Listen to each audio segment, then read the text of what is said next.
Hi, I'm Jesse from Quispamsis, New Brunswick, and Canadian Tire sent me the Ninja Foodi hot and cold blender to review.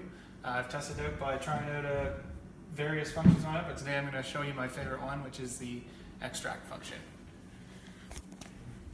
So, in this thing I've got about 150 grams of spinach, 3 cups of water, 2 frozen bananas, full frozen bananas, and 225 grams of various frozen mixed fruit. So put the lid on, plug her up, and then it's easy as this. You just put it on, and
that's it.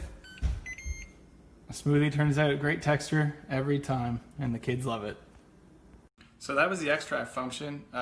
Definitely my favorite feature on this blender. It mixes just as well as some of those top-of-the-line blenders that a lot of people talk about. My friends have some, but this thing did just as great. A couple of the other things that I really liked about this is the soup option.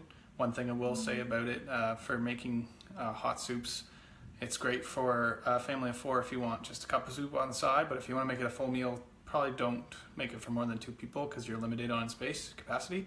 But loved all the pre-programmed functions, and the book that comes with it gives you some great tips on the manual. That comes with it gives you some great tips on making different drinks and stuff like that in a manual mode, and yeah, just telling you mixers and stuff like that. It's really a great product, and the manual that comes with it is great. So I would definitely recommend this product, the Ninja Foodi Hot and Cold Blender, to family and friends.